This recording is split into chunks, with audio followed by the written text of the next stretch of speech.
Uma garçonete doa sangue para um paciente de emergência, sem saber que ele é bilionário, e retorna com uma proposta.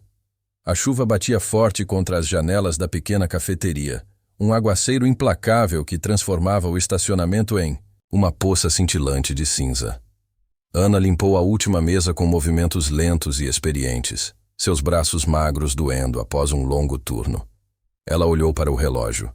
Quase na hora de fechar, ela pegou sua capa de chuva no momento em que um estrondo metálico alto rasgou o som da tempestade. Ela congelou. Outro estrondo. Depois um som nauseante de metal no asfalto. Seus instintos se manifestaram. Ana saiu correndo pela porta, a chuva encharcando seus cabelos em segundos. Seus tênis derraparam no asfalto molhado quando ela dobrou a esquina em direção à estrada principal. Foi então que ela o viu. Um homem jazia esparramado na rua, com sangue acumulando-se sob a cabeça e os membros em ângulos anormais. A frente de um sedã escuro estava amassada a poucos metros de distância, com o para-brisa estilhaçado. Não havia mais ninguém por perto. "Ei, senhor, está me ouvindo?" ela perguntou. Gritou, ajoelhando-se ao lado dele. Nenhuma resposta. Seu peito mal se ergueu, mas ele estava vivo. Com as mãos trêmulas, Ana pegou o telefone e discou para o 911, a voz tensa de urgência. Houve um acidente. Um homem foi atropelado. Ele não está consciente. Não sei se ele vai sobreviver. O despachante fez perguntas, mas os olhos de Ana permaneceram fixos no rosto do homem. Sangue escorria da linha do cabelo. Sua respiração era superficial. "Vou ficar com ele." "Só se apresse." Ela sussurrou e encerrou a ligação. Ela rasgou 0138. Tirou o avental e o enrolou para pressionar suavemente o ferimento na cabeça. Ela nunca tinha visto tanto sangue. Seu estômago se revirou, mas ela não desviou o olhar.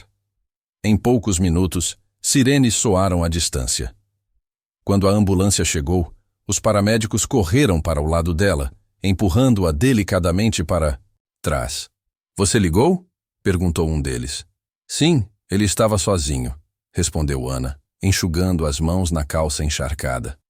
Os paramédicos trabalharam rapidamente, estabilizando-o. "Temos um homem, quase 40 anos. Trauma significativo, grande perda de sangue, sem identificação, sem família no local." "Você o conhece?" perguntou outro médico. "Não", disse Ana. "Mas eu vou com você." Olharam para ela. "Eu fui a primeira a chegar", acrescentou. "Alguém deveria ir com ele. Ninguém deveria passar por isso sozinho." Um médico hesitou, depois assentiu. "Tudo bem, entrem." Dentro da ambulância, Ana se agarrou ao corrimão da maca enquanto corriam pelas ruas. O interior era um borrão de jargões médicos, máquinas apitando e bandagens encharcadas. Um dos médicos praguejou baixinho. "Ele está... o negativo, extremamente raro, e estamos com pouco sangue desse tipo em todos os bancos locais no momento." "O que isso significa?" perguntou Ana, segurando a barra de metal fria. "Significa que se ele perder mais sangue e não encontrarmos um compatível rapidamente, podemos perdê-lo." O médico a encarou. "A menos que encontremos alguém que possa..." Doar imediatamente a mente de Ana disparou. "Sou o negativo", disse ela suavemente. Os dois médicos se viraram para olhá-la. "Tem certeza?" perguntou um deles. "Sim, eu doei sangue uma vez, anos atrás." Eles trocaram um olhar. "Você pesa pelo menos 50 quilos?" Ela mordeu o lábio. Não. "Só isso. Mas aí não podemos. Eu não me importo", interrompeu Ana. "Eu assino qualquer coisa. Eu corro o risco, por favor." Um deles franziu a testa. "Senhorita, não podemos deixar você se colocar em perigo. Existem regulamentos. Eu já vi alguém morrer antes porque eu não ajudei", disse ela, com a voz embargada. "Não posso fazer isso de novo. Não quando posso fazer algo desta vez." Eles hesitaram. "Por favor", ela sussurrou. "Não estou pedindo nada. Eu só não quero que ele morra." O médico finalmente assentiu. "Teremos que falar com o..." "Médico do pronto-socorro, mas se você estiver dispostos a assinar um consentimento e passar por uma triagem rápida, eles poderiam aprovar uma pequena unidade." Obrigada, sussurrou Ana, com os olhos cheios de lágrimas. Ao entrarem na entrada de emergência, Ana olhou para o homem inconsciente, ao seu lado, com as feições calmas agora, como se não tivesse consciência de quão perto estava de escapar. Ela pegou a mão dele, fria e manchada de sangue, e a apertou delicadamente. Você não está sozinho, murmurou. Você vai conseguir. Eu prometo. As portas da ambulância se abriram. Holofotes, macas, enfermeiras latindo, instruções. E Ana, encharcada de tremores, seguiu o homem que não conhecia para o caos do pronto-socorro, pronta para sangrar por um estranho porque seu coração não a deixava fazer nada menos. As paredes brancas do pronto-socorro pareciam mais frias do que a chuva lá fora. Ana sentou-se em um banco estreito, encharcada até os ossos, seus dedos finos tremendo contra a prancheta que repousava em seu colo. Enfermeiras passavam correndo, máquinas apitavam, e atrás das portas vai e vem, o homem que ela havia seguido da rua agarrava-se à vida, por um fio. Um médico finalmente apareceu com a expressão tensa e apressada. Você disse que deu negativo, perguntou ele, examinando o formulário em suas mãos. Sim, disse Ana rapidamente, levantando-se. Fizemos um teste rápido. Vocês são compatíveis, confirmou ele. Depois hesitou. Mas receio que não possamos aprovar a doação. O quê? Sua voz falhou. Por que não? Ele a olhou, desculpando-se. Você pesa apenas 44 quilos. Isso está abaixo do mínimo necessário para doar sangue total com segurança. Eu não me importo com as regras. Ela desabafou, a voz elevando-se, acima do antro de o pronto-socorro. Por favor, aceite o que puder. O tom do médico permaneceu calmo, mas firme. Não podemos colocá-lo em risco. Seu corpo pode não tolerar a perda. Você pode desmaiar, entrar em choque. Prefiro desmaiar a ver alguém morrer. Ana interrompeu, as lágrimas se formando rapidamente. Várias cabeças se viraram. Uma enfermeira parou no meio do caminho. Ana cerrou o punho. Você não entende. Eu tenho que fazer isso. O médico cruzou os braços. Por quê? Você nem o conhece. Porque eu já estive aqui antes. Ela sussurrou. Ele franziu a testa. Ela respirou fundo, trêmula, as mãos apertando a prancheta. Quando eu tinha 18 anos, meu melhor amigo Liam sofreu um acidente de moto. Ele precisava de sangue urgentemente. Eu era compatível, mas estava apavorada. Eu nunca tinha doado antes. Eu odiava agulhas. Entrei em pânico. Ela olhou para baixo com a voz embargada. Eu disse à enfermeira que não podia, que voltaria no dia seguinte. Mas ele não tinha um dia seguinte. Ele morreu naquela noite. O silêncio caiu entre eles. Ana enxugou os olhos, com raiva de si mesma. Todos os dias desde então, eu me pergunto se eu poderia tê-lo salvado. Se talvez meu sangue tivesse sido suficiente. Mas eu não dei. Corri. Ela olhou para cima, o rosto pálido e determinado. Não vou correr desta vez. Por favor, doutor, deixe-me fazer isso. O médico a estudou, a tensão em sua testa lentamente se transformando em algo mais pensativo. Após uma pausa, ele falou com mais gentileza. Existem casos raros em que, com consentimento informado e supervisão médica, permitimos uma retirada parcial. Não é o ideal, não é comum, mas é possível. Sim, disse Ana imediatamente. Assino qualquer coisa, por favor. Teremos que monitorar sua... Os sinais vitais estão bem de perto, e só podemos tirar uma quantidade muito pequena, o suficiente para estabilizá-lo, não para uma transfusão completa. Eu entendo. A enfermeira próxima deu um passo à frente, prancheta na mão. Você precisará assinar uma autorização voluntária. Ela declara que você aceita os riscos de doar abaixo do peso. Ana pegou a caneta sem hesitar. Sua assinatura tremeu, mas se manteve firme. Poucos minutos depois, ela se sentou em uma maca reclinada, com um torniquete amarrado na parte superior do braço. O antisséptico queimou sua pele, mas ela não se mexeu. A enfermeira inseriu a agulha. Ela fechou os olhos. As imagens voltaram rapidamente. Liam rindo sob o céu de verão, o corredor do hospital, seus pés congelados que se recusavam a andar em direção à sala de doação, o telefonema de sua mãe. Na manhã seguinte, ela sentiu uma lágrima escorrer pela bochecha enquanto seu sangue enchia a bolsa. A enfermeira tocou seu ombro. Estamos na metade do caminho. Você está indo muito bem. Ana assentiu, sua respiração superficial. Quando terminou, eles a ajudaram a se deitar e descansar. Sua cabeça girava, mas um pedaço estranho se instalou em seu peito. Do outro lado do pronto-socorro, seu sangue já estava sendo levada às pressas para a sala de trauma. Ela observou tudo passar.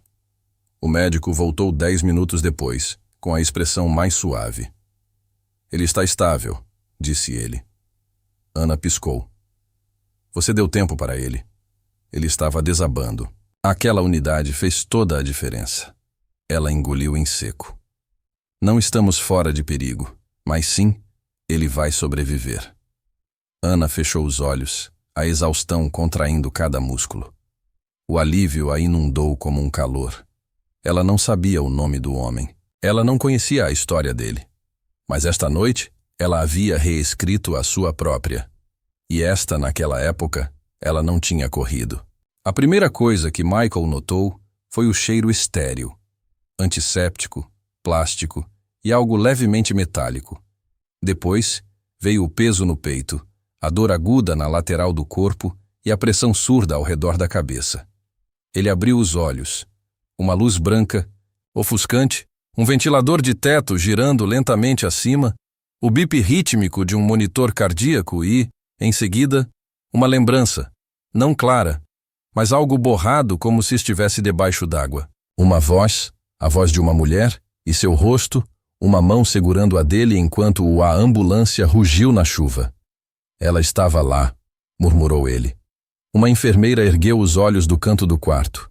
Sr. Sterling, o senhor está acordado. Stling? Era o nome dele. A voz da enfermeira confirmou, mas soou distante, estranha. Michael tentou se sentar. Fez uma careta enquanto a dor lhe atravessava as costelas. Cuidado, alertou a enfermeira, apertando um botão para elevar a cama. O senhor está inconsciente há quase 3 dias. Hemorragia interna, clavícula fraturada, 2 costelas quebradas. O senhor tem sorte de estar vivo. Michael mal a ouviu. Onde ela está? Quem? A moça da ambulância. Ela segurava minha mão. A enfermeira hesitou. Eu não estava lá, senhor, mas posso verificar com os paramédicos. Algumas horas depois, um dos assistentes dele chegou. James, aquele que sempre usava gravata escura e falava em frases curtas. Ele parecia aliviado e tenso ao mesmo tempo. Senhor, graças a Deus o senhor está acordado. Já avisei sua família para ir embora. A segurança tem sido rigorosa. Mantivemos toda a imprensa afastada. Eles não sabem que o senhor está aqui. Michael dispensou-o com um gesto. Nada disso importa. Preciso encontrá-la. Ela, senhor? A garota que me salvou? James piscou.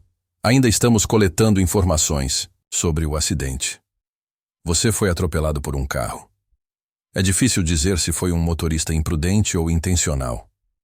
Não havia nenhuma identificação com você na ocasião. Apenas seu telefone, que foi destruído. A equipe médica disse que uma civil a encontrou e foi com você na ambulância, mas ela foi embora antes de se identificar. Michael franziu a testa. Então comece com as imagens de segurança do hospital. Pronto-socorro, área de ambulância. Encontre-a. Sim, senhor. E James? Michael olhou para cima com a voz mais baixa. Ela tinha cabelos castanhos, pequena quadro. Ela me olhou como se eu fosse apenas uma pessoa, não um bilionário, não um homem de verdade, apenas um homem que precisava de ajuda. James assentiu com mais solenidade desta vez. Vamos encontrá-la. Ao cair da noite, uma equipe foi enviada para revisar as imagens, fazer cortes transversais nos rostos e fazer o acompanhamento com os paramédicos. Enquanto isso, Michael descansava, se é que se pode chamar isso de descanso. Seu corpo doía, em lugares que ele não sabia que podiam doer. Mas mais profundo do que a dor física, havia algo mais. Fazia anos que ele não sentia aquele tipo de toque. Incondicional, urgente e destemido. O trouxe de volta a outro momento. Seu irmão mais novo, Ivan, preso em um acidente.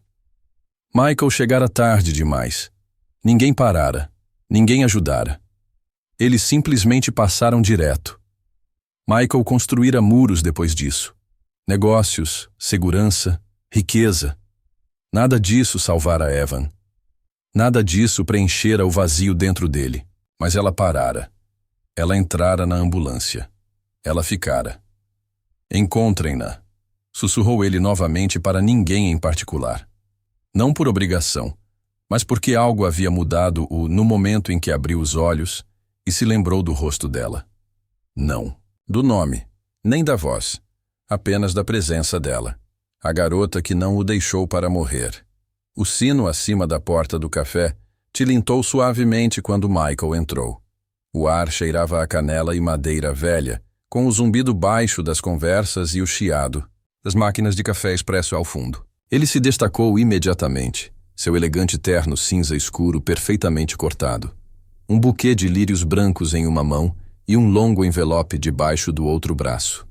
Ana, limpando uma mesa perto de janela, olhou para cima. Ela congelou. Ele sorriu gentilmente. Você é a Ana, certo? Ela assentiu lentamente, estreitando os olhos em reconhecimento e descrença. Você é o homem da ambulância. Michael se aproximou, mas não muito. Eu esperava te encontrar. Demorei pouco. Ela olhou para as flores e o envelope cansada. Por quê? Para te agradecer, ele disse sinceramente. Pelo que você fez. Eu nem sei seu sobrenome, mas me lembro do seu rosto todos os dias desde então. Eu fiz o que qualquer um deveria ter feito, disse Ana, endireitando-se. Não precisa me agradecer. Estendeu o buquê. Por favor, aceite estas. Ela hesitou. Depois, pegou as flores sem dizer uma palavra. Ele estendeu o envelope lentamente. E isto... Antes que pudesse terminar, ela deu um passo para trás. Não. Michael piscou. É só um gesto. Não, repetiu ela, agora mais firme. Eu não doei sangue por uma recompensa. Fiz isso porque você ia morrer. A mão dele caiu. Mas você salvou minha vida.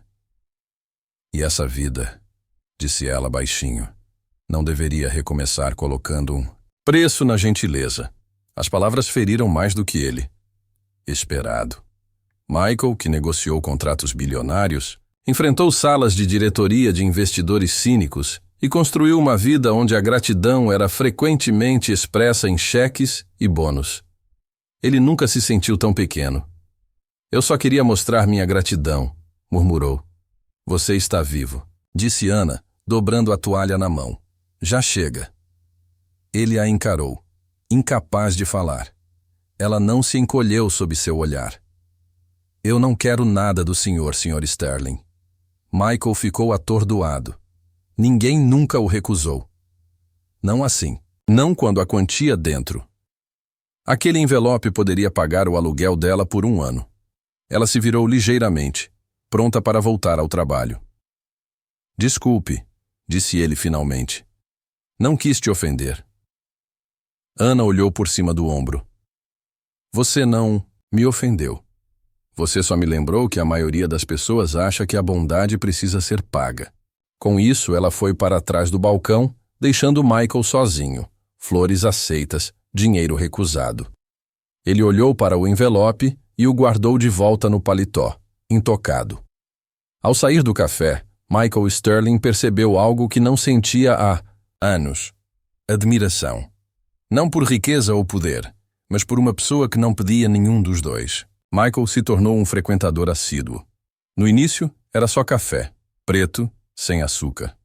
Ele se sentou no canto do café, longe da multidão, o laptop às vezes aberto, outras vezes intocado, mas seus olhos frequentemente vagavam para Ana. A garota com o sorriso cansado, as mãos graciosas e um presente tão tranquilo.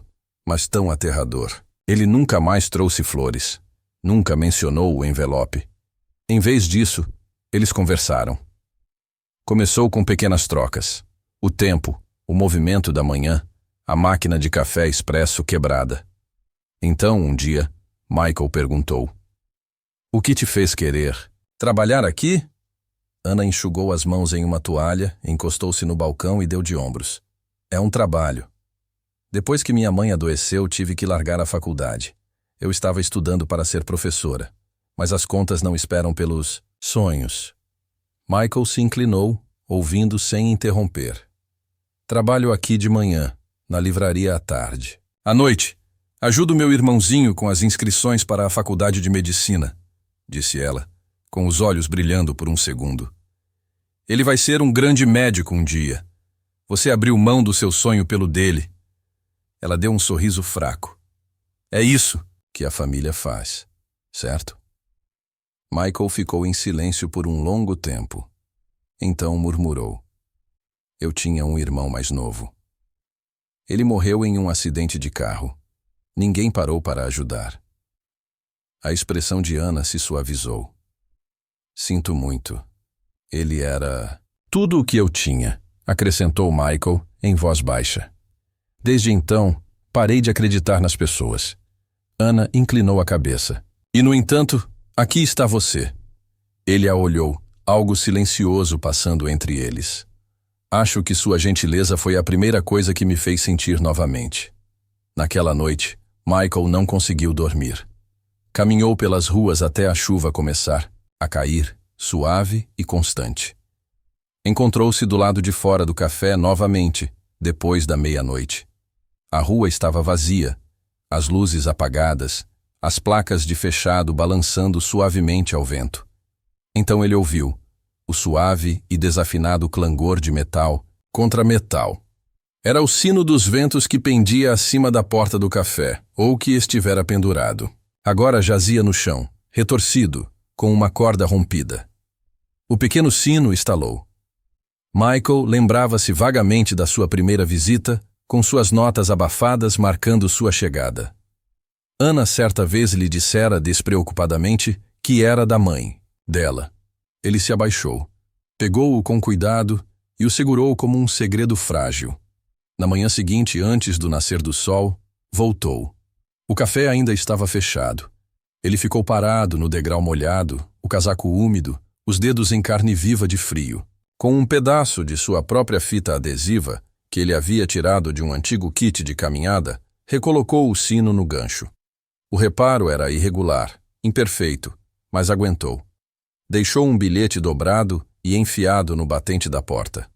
Quando Ana chegou naquela manhã, ela parou, seus olhos erguidos para o sino, agora balançando suavemente na brisa, suas notas irregulares dançando entre as gotas de chuva. Ela o tocou com reverência e então desdobrou o bilhete. Esse som me impediu de me perder. Ela ficou parada por um longo tempo em silêncio. Seus dedos se fecharam em volta do bilhete. Os dias se passaram. Suas conversas se aprofundaram. Ana falou de sua mãe, de como seu riso costumava encher a cozinha, de como o câncer levou sua voz muito antes de levá-la. Corpo. Michael ouvia. Ele falava pouco sobre sua própria riqueza ou empresa. Queria que ela o conhecesse como um homem, não como um bilionário. E em algum lugar entre xícaras de café vazias e histórias compartilhadas, algo mudou. Certa noite, Ana sentou-se com ele nos degraus dos fundos durante o fechamento. O céu estava pintado de roxos desbotados e laranja suave. "Continuo pensando", disse Michael, "no que você fez. Em como me salvou, não apenas com sangue." Ana olhou para ele. "Eu não fiz nada de especial." "Sim, você fez", disse ele com a voz rouca. "Passei anos construindo coisas, consertando sistemas, resolvendo problemas, mas eu nunca me consertei. E de alguma forma uma estranha em um café o fez." Ela olhou para as próprias mãos. "Talvez nós duas precisássemos de salvação." Michael estendeu a mão, colocando-a delicadamente sobre a dela. Nunca imaginei que uma única gota de sangue pudesse trazer alguém de volta à vida, disse ele. Mas trouxe, literalmente, e de todas as outras maneiras. E naquele momento de silêncio, nenhum dos dois falou. Não porque não houvesse mais nada a dizer, mas porque às vezes o silêncio diz tudo. O sol tinha acabado de começar a se pôr, lançando longas sombras sobre o pequeno café, enquanto Michael mexia seu café intocado. Ana limpou o balcão, olhando para ele de vez em quando. Havia algo diferente em sua postura. Tenso, mas esperançoso. Finalmente, ele se levantou e caminhou até lá. Ana, começou ele, a voz mais baixa do que o normal. Quero te perguntar uma coisa. Não como o homem que você salvou, não como um cliente, mas como alguém que acredita que você tem algo que este mundo precisa mais. Ela ergueu uma sobrancelha, meio divertida, meio cautelosa. Isso soa sério. Michael assentiu. Quero começar algo. Uma organização sem fins lucrativos, uma rede de hospitais, doadores, voluntários, uma maneira de pessoas com tipos sanguíneos raros obterem ajuda. Rapidamente. Quero chamar de cadeia da vida. Ana fez uma pausa, com o pano congelado nas mãos. Eu posso financiar, continuou ele. Posso cuidar da logística, das parcerias, mas preciso de alguém que entenda a essência disso. Alguém que saiba o que significa doar. Não por recompensa, mas porque é o certo. Ela o encarou, sem saber se deveria se comover ou desconfiar. Você me quer? Para te ajudar a administrar isso, quero que você construa isso comigo. Ana se recostou, de braços cruzados. Você é bilionário, Michael. Mora em pensões, tem motoristas particulares, usa ternos que custam mais que o meu aluguel. O que você sabe sobre sacrifício? As palavras pairaram no ar como um desafio. Michael engoliu em seco, o olhar firme. Eu sei como é ter tudo e ainda assim perder a única pessoa que significava tudo. Meu irmão morreu porque a ajuda não chegou rápido o suficiente. Ninguém me impediu.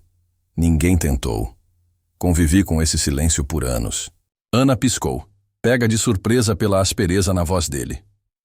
Eu não pude salvá-lo, acrescentou Michael. Mas talvez eu possa ajudar a salvar o irmão, a mãe ou o filho de outra pessoa. Ana largou o pano lentamente. E este não é apenas mais um projeto de estimação para sua equipe de relações públicas. Sem imprensa, sem holofotes. Dou minha palavra.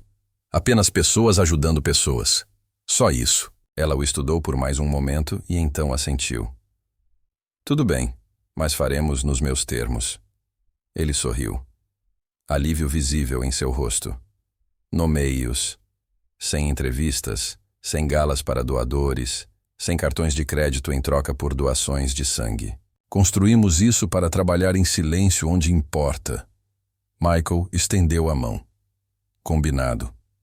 As semanas seguintes foram confusas. Ana nunca tinha visto o interior de uma sala de reuniões antes, mas agora estava sentada em uma, em frente, aos diretores do hospital e à equipe de emergência. Michael lhe deu espaço, sempre a deixando falar primeiro, sempre a apoiando. Eles chamaram o projeto de Cadeia da Vida. Cada nó da rede rastrearia os doadores por tipo sanguíneo e localização, alertando-os em tempo real se alguém por perto precisasse de ajuda. Voluntários foram treinados, hospitais equipados, protocolos simplificados e, o mais importante, tudo era gratuito. Sem seguro, sem contas, apenas ajuda. Ana se viu acordando mais cedo do que o habitual e ficando acordada até mais tarde do que imaginava ser possível. E Michael parecia mais vivo do que nunca, não por causa da riqueza, mas porque, pela primeira vez, estava construindo algo que não podia ser vendido. Certa noite, após uma longa reunião, Ana sentou-se com Michael sob uma ponte da cidade, onde a primeira unidade móvel LifeChain estava sendo preparada. O zumbido dos equipamentos, o brilho suave das luzes de LED e o som de um propósito silencioso preenchiam o ar. Você já pensou, perguntou Ana, como as coisas poderiam ter sido diferente se alguém tivesse parado para o seu irmão? Michael olhou para ela, com uma leve tristeza nos olhos. Todos os dias, ela tocou a mão dele brevemente. Bem, agora alguém vai. E naquele momento, entre estranhos, não mais estranhos, algo mais quente que sangue começou a fluir. O burburinho da conversa ecoava pelo modesto salão comunitário no coração de uma pequena cidade.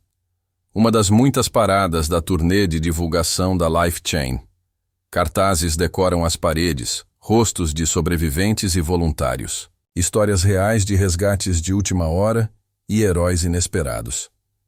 No centro de tudo estava Ana, segurando uma xícara quente de chá de jasmim. Seus olhos eram gentis, mas modestos. A Life Chain havia crescido mais rápido do que qualquer um esperava. Hospitais de costa a costa se juntaram.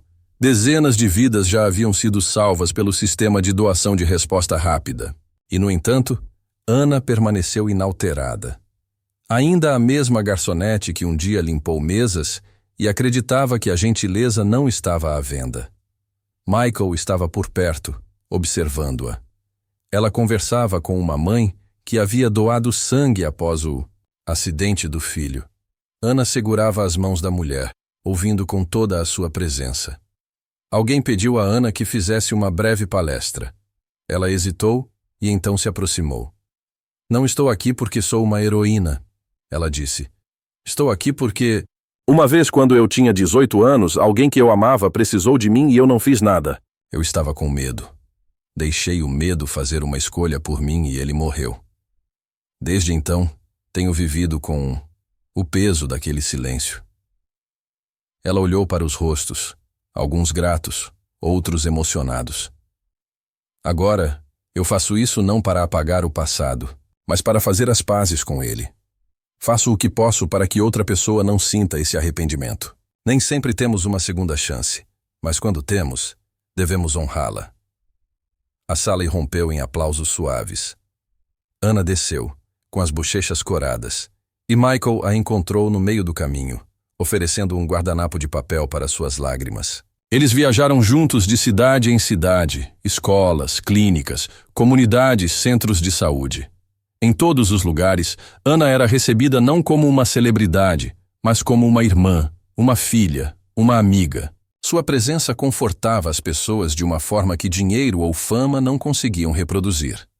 Michael começou a mudar de maneiras que nem ele esperava. Ele não carregava mais 2 celulares. Parou de usar motorista. Na estrada, aprendeu a montar unidades móveis de sangue, manusear caixas térmicas e até mesmo a falar gentilmente com pais apavorados. Certa manhã, Ana preparou um pequeno bule de chá de jasmim em uma clínica enquanto preparava pacotes de cuidados para novos doadores. Michael sentou-se calmamente perto lendo a papelada. Ele aceitou o chá, tomou um gole e sorriu. Sabe, eu costumava começar o dia com um expresso triplo, queimava a língua todas as manhãs. Ana riu baixinho. E agora eu deixo as coisas em infusão, disse ele. Semanas depois, durante uma reunião do conselho na cidade, um assistente bem intencionado colocou uma xícara elegante de café artesanal à sua frente. Michael olhou para baixo e a empurrou delicadamente para o lado. Obrigado, mas encontrei algo que acalma melhor a tempestade. A equipe pareceu confusa, mas ele apenas sorriu e tomou um gole de sua garrafa térmica. Cheio de chá de jasmim. Ana o descobriu por acaso enquanto esperava em seu escritório antes de uma reunião de estratégia com doadores. Ela abriu um armário em busca de canetas e encontrou uma coleção empilhada de caixas de chá, todas de jasmim, cada uma com um bilhete escrito à mão. Em uma das caixas, escrito em sua letra caprichada, "Beba para lembrar por que acordei de novo." Sua respiração ficou presa por um segundo. Ela não disse nada. Durante uma de suas últimas visitas da temporada, eles chegaram a uma clínica rural no momento em que uma jovem desmaiava de anemia. Braços do pai. A equipe entrou em ação.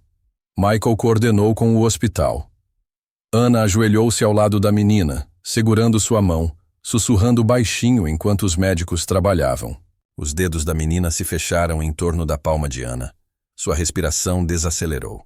Quando terminou e a menina se estabilizou, Ana saiu para recuperar o fôlego. Michael a seguiu, observando-a a alguns metros de distância. Você fez de novo, disse ele. Ela se virou. Nós fizemos. Todos nós. Não, disse ele suavemente. Aquela garotinha vai crescer por causa das suas mãos. Porque você... Fiquei calmo, porque você acredita em algo que não pode ser comprado. Ana olhou para ele, assustada com a emoção em sua voz. Você não doa apenas sangue, Ana, ele sussurrou. Você doa vida todas as vezes. Ela não respondeu. Mas o silêncio entre eles estava carregado de significado. Michael havia embarcado nessa jornada pensando que poderia pagar uma dívida. Mas em algum ponto do caminho, ele percebeu que algumas dívidas não são para serem pagas. Elas são para serem vividas. E era isso que ele estava fazendo agora, vivendo pela primeira vez. O grande salão em o centro de Chicago brilhava sob as luzes suaves de um lustre de 100 polegadas. Fileiras de cadeiras brancas ladeavam o espaço, cada uma repleta de médicos, doadores, voluntários e familiares, muitos dos quais estavam vivos hoje graças a algumas gotas preciosas de sangue. Na frente, um pódio moderno e elegante ostentava o emblema da corrente de vida, um batimento cardíaco dourado envolto em um círculo de mãos dadas. Ana estava no fundo do salão, com o coração batendo mais forte do que nunca. Ela usava um vestido azul simples, o cabelo preso para trás e um crachá de voluntária, ainda preso ao peito. Ela não esperava estar sob os holofotes hoje. Fazia um ano que a Life Chain havia nascido. Um ano desde que uma gota de sangue mudou a vida de ambos. O mestre de cerimônias pigarreou e apresentou o palestrante principal. Michael Sterling subiu ao pódio em um terno cinza que, de alguma forma, parecia elegante e despojado. A sala ficou em silêncio enquanto seu olhar percorria a multidão. Um ano atrás, ele começou. Eu estava morrendo. Não apenas fisicamente, embora isso certamente fizesse parte, mas de uma forma mais profunda. Eu estava desconectado do mundo, de propósito, de pessoas. Eu acreditava em sistemas, não em almas, em contratos, não em gentileza. Ele fez uma pausa. E então, um dia, na parte de trás de uma ambulância, uma estranha se recusou a me deixar morrer. Ela era pequena, mal tinha força suficiente para se opor às regras do hospital. Mas ela resistiu. Ela superou o medo, as memórias que a assombravam, e me deu uma segunda chance. As mãos de Ana apertaram o programa em seu colo. Ela olhou para baixo, as bochechas quentes, sem saber para onde aquilo ia dar. Michael continuou com a voz firme, mas carregada de sentimento. Aquela gota de sangue manteve meu coração batendo, mas o que se seguiu manteve meu espírito vivo. Suas palavras, seu exemplo, sua recusa em aceitar elogios ou dinheiro.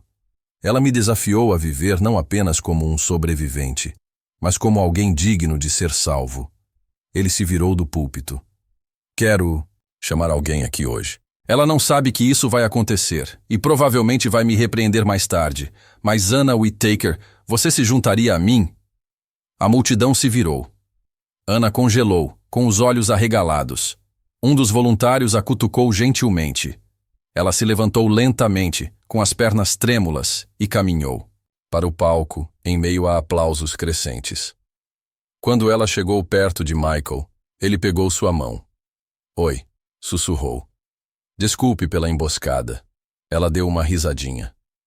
Você vai se arrepender se eu desmaiar. Ele riu baixinho e voltou para o microfone. Pessoal, esta é a Ana. Alguns de vocês a conhecem como a garota que começou a Life Chain comigo. Outros como a voz por trás dos nossos vídeos de treinamento para doadores, mas para mim, ela é quem salvou minha vida. Não apenas doando sangue, mas doando tudo o que ela é. Então ele deu um passo para trás, respirou fundo e se ajoelhou. O salão ficou completamente silencioso. Michael tirou uma caixinha de veludo do bolso e a abriu, revelando um anel. Simples, elegante, com uma única pedra de safira. Ana, disse ele, com a voz ligeiramente trêmula. Você pode não pesar o suficiente para doar meio litro de sangue, mas seu coração contém mais do que qualquer pessoa que eu já conheci. Você é a razão pela qual acordo todas as manhãs com um propósito. Você é minha segunda chance, minha luz, meu lar. Quer se casar comigo? Ana ofegou baixinho, com lágrimas brotando, seus olhos.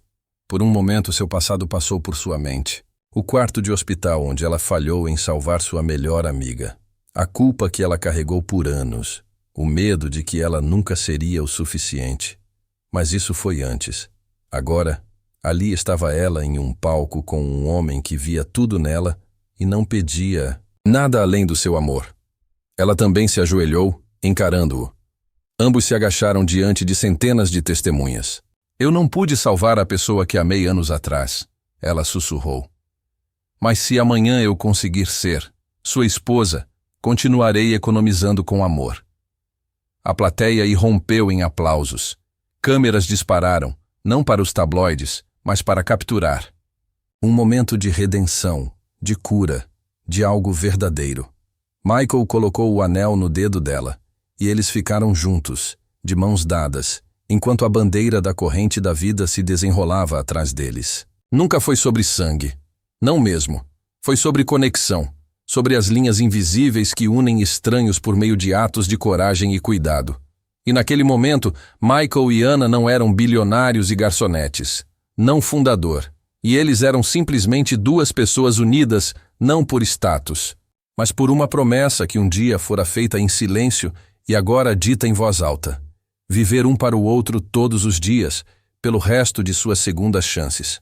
Se esta história tocou seu coração, mesmo que só um pouco, imagine quantas outras vidas podem ser transformadas por simples atos de bondade. Ana deu mais do que sangue. Ela deu uma segunda chance, não apenas a um homem, mas a uma alma que precisa se lembrar do que significa sentir, se importar, amar. Se você acredita em histórias que curam, que mexem com... Se você sente algo profundo dentro de você, então está no lugar certo.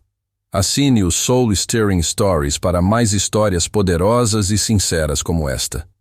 Ative o sino para nunca perder um momento em que a compaixão muda tudo. Porque às vezes basta um pequeno ato para reescrever a vida inteira de alguém.